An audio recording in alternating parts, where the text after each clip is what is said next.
In my last video I just made, I was speaking about everything being in constant flux. It means that everything is changing all the time.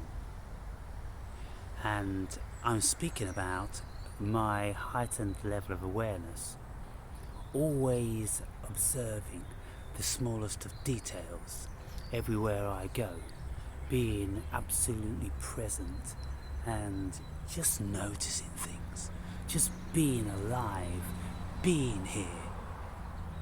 Like Ram Dass used to say, be here now. And of course, that wasn't his term, that he didn't coin that term.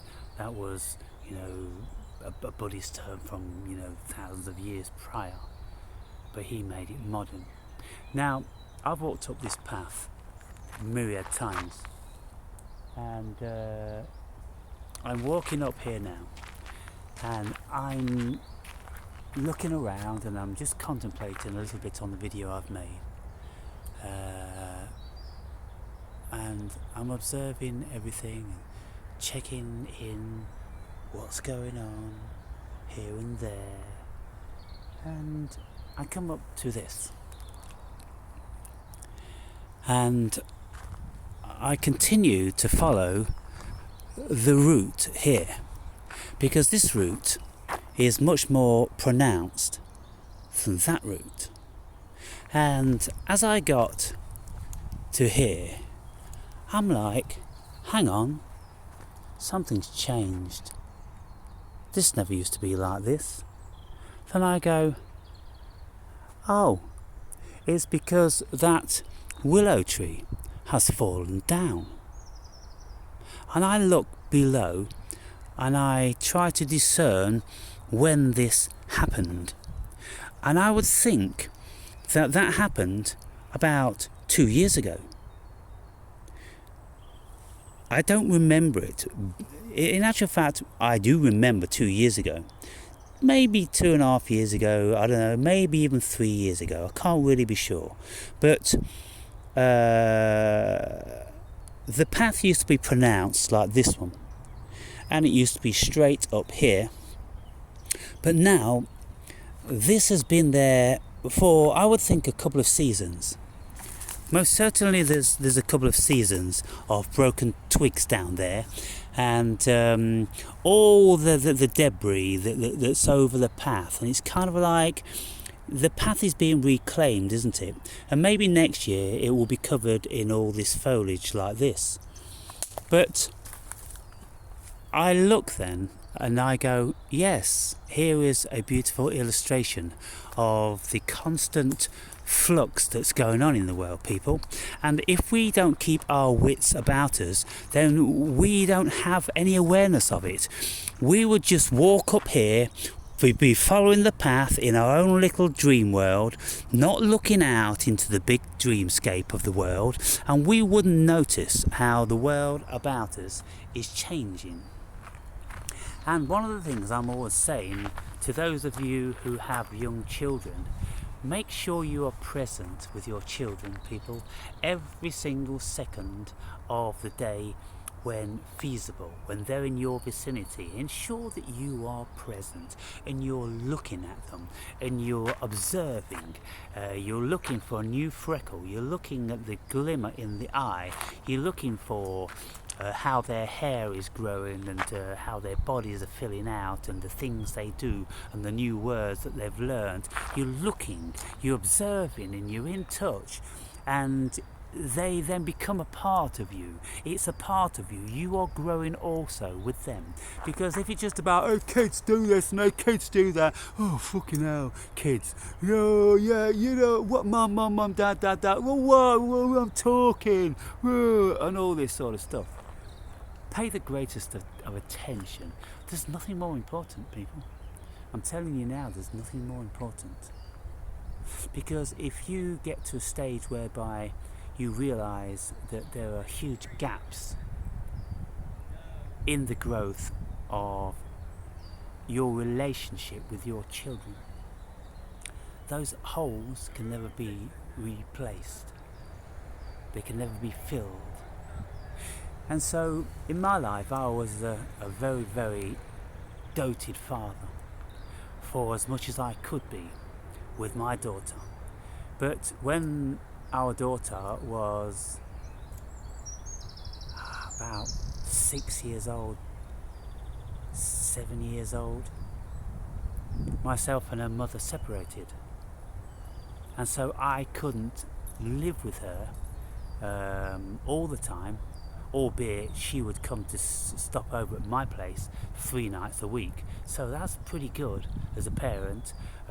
Wednesday night and Friday and Saturday for years and years whilst I was in the country.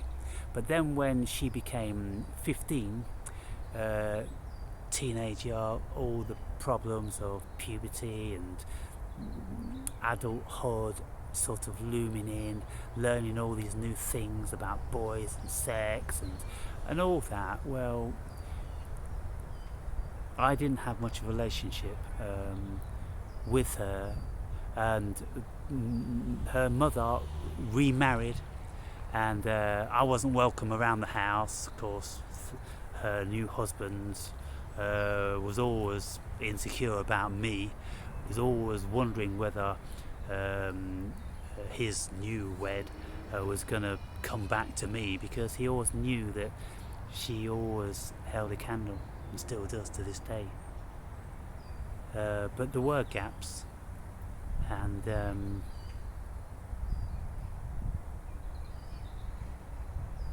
can never be filled, people, that's what I'm saying. Flux, change, everything is in transition, everything is transforming. You are transforming. Nature's transforming. These are ash trees, and they are what's called a compound leaf, because they have lots on each, like stipe, rather than just single leaves, you see. And they grow about 12 inches long. And they start off at like little pom-pom, little cheerleader pom-poms. Look at them.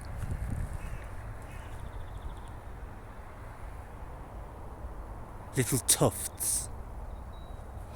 And then in comparison, now we've got these cracked willow going over. These are all getting dry.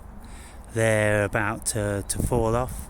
They'll all end up on the floor like that. Oh, people.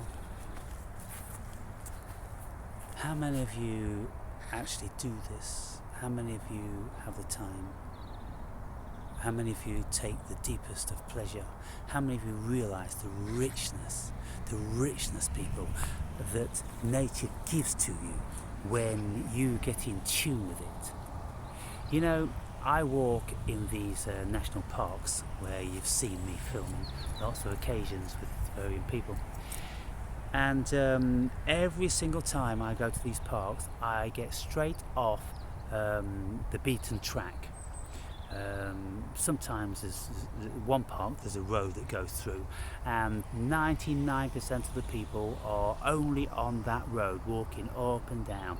They're not looking at the trees, they're not looking at the deer, they're not looking at the water, they're not looking at the wildlife, they're not looking at anything. They're walking the dogs and maybe having a chat with each other and this, that and the other, and they think, oh, it's good to get outside and get a bit of exercise and in the sunshine. That's all they're thinking. They will never ever contemplate, what is it I'm actually walking within? Or if I got off this beaten track and went up towards those woods where absolutely nobody is, what would I see? What would I feel? But you know what? I think people are scared. They're scared of the natural environment these days. mostly due to how we've been scared as children about the woods and the boogeymen and the creatures, and you don't know what's, if you go walking through some bracken, you don't know what, there might be snakes, or there might be poisonous spiders, or there might be rats, or there might be a whole array of boogeymen. But if you learnt about what there is there, then you might go looking for them. In actual fact, instead of being afraid of them and avoiding them, you might find that they are very, very interesting. And most of these creatures are exceedingly shy, and you'd be absolutely blessed even to bless your eyes on one of those creatures. And so people don't do it. They don't do it. We're a changing species, people. We're morphing into something which is going to be very, very different. So if we look back a few hundred years, hunter-gatherers and farmers were living, working on the land all their lives, and now more and more we're living in smaller and smaller abodes in busier and busier cities, and with less and less foliage and trees and grass and birds and all that, and we're becoming very, very detached from it all. And we're all doing what I'm doing now, looking into my phone. Only I'm different in that I'm absolutely conscious of this environment. I'm conscious of a very, very slight chill in the air. I'm conscious of the very warm sun. I'm conscious of the birds singing all around me. I'm conscious of the trees just very, very, very slightly moving. I'm conscious of the feeling that these give me. You see, look, a very, very slight moving and shifting of those branches and leaves, just a little bit like they're breathing. You see, people? Look how beautiful and subtle, flickering in the light, saying hello, hello. So you can see that I'm tuned into that. And you see, when I used to go out with Mr. Nobody, I always used to say, look, I'm absolutely listening to you. I'm listening to every single word you say, but I don't need to be looking into your eyes and giving you the impression that I have your, or you have my undivided attention. No, you have my undivided attention, even when I'm looking at things and inspecting things and feeling things and tasting things. You see, I used to be engaged with all this stuff, and I used to be having a full conversation, a philosophical, psychological conversation with Mr. Nobody. And he would get a bit miffed because he would think like I'm not concentrating on him, I'm not with him. But I don't need to be looking into a person's eyes to be present with them, you know, because I'm always absorbing the whole. But you see, Mr. Nobody was a very curious character because he would look very, very fleetingly, a bit like a chimpanzee. You see, a chimpanzee will never look in your eyes, but once in a million times their eyes will seem like they're looking in your eyes, but in actual fact they're not paying any attention because they don't have that level of consciousness to look into your windows of your soul, you see. And that's what like Mr. Nobody was. He would never ever look into my eyes, like he was terrified of the oceans of cosmic consciousness. And we'd known each other for a few years, about 3 years, and I pulled him up on this, and I said to him, we was in the van at the time, driving to some park, and I said, your level of awareness is almost non-existent, and he didn't like that because I noticed it just didn't. He wasn't wherever he was. He just wasn't there. And so I said, I bet you don't even know the colour of my eyes. And he said, yeah, I do. I said, I'm looking the other direction. And I said, what colour are they? He said, brown. I said, well, 50-50 fucking chance. But unfortunate for you, because it reiterated and confirmed what I've just said, you hadn't got a fucking clue what colour my eyes were. And yet we've been spending an enormous amount of time with each other for this past 3 years, and you've never noticed that. It's very bizarre, people. People are very, very bizarre. How can they live? How can they be? How can they interact when they don't see anything around them? They don't observe these things. They would never take a look at a branch or a bud or a leaf. They just wouldn't do it. They're not interested in what birds are singing. They close it all out. They're not even aware that birds are singing. Whereas I used to do a lot of bird watching. I've got bird illustration books, all different sorts of wildlife. I know what's about me. And so I just heard a seagull right in the background there. And then there's a magpie up in this tree. And I'm always saying to you when I'm walking over these pastures, that's a green woodpecker. Chap, chap, chap, chap, chap, chap, chap, chap. Chap, chap, chap, chap, chap, chap, chap. And then I go, hear that? That's a great tit. Oh, that's a robin, that's the blackbird, that's the thrush. Awareness, people, awareness. What's your awareness like? You see, ooh, that's what they were all crowing about. A buzzard. A huge buzzard just flew over. You see, crows will always attack buzzards. As soon as they are in the vicinity, the crows are up. It's like a dogfight. It's like the Battle of Britain all over again. You've got 2 or 3 crows attacking, actually biting the wings on this bird and hassling it until it pisses off. Now, of course, the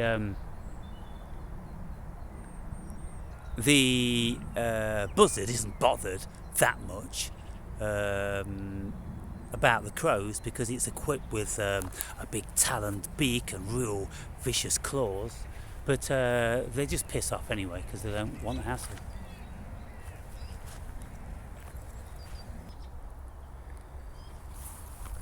Anyway, guys and girls, you get the picture. You get the picture. Awareness. Your consciousness is the world. As far as you're concerned, your consciousness is the world. Your consciousness is dreaming this, is creating this, is responsible for the manifestation of it. Your consciousness. How you feel about things, how things affect you, what you react to. Of course, it's all premised in how you've been affected by the world prior, because we carry the weight of all of our experience, and so all of our experience dictates how we're going to greet each new day. So every day that we have, every year that we have, when we wake up in the morning, all that stuff dictates how we're going to be greeting this new day, how we're going to be greeting people around us, how we're going to be moving through the world. All that past, it's like we're the tip of the iceberg, and the past is like 90% of the iceberg, which is below the surface of the water. And so we mustn't forget that we are that iceberg. We're not just the tip sticking out the top, people. And we're the whole. And so what are we? We are unconscious. We are our collective consciousness of the human being. All the human beings that have ever lived, we are them. We have been, they've been passing the baton, the genetic baton and the conscious baton and everything. It's been paid forward. And now we are a product of all of that, of all of our ancestry, of all life on this earth, of the cosmos itself, of spirit itself. We are it. So I don't know how anybody could feel small and insignificant. And you may now start to realise why I'm always saying that I am the cosmos, and I am the Christos, and all these sort of things. I am God. It is God. We are God. If you don't want to think that you're God, then you live in your tiny little minuscule life, being afraid of everything and thinking that you've got no control about anything. You create your reality. And so, I'll leave it at that, people.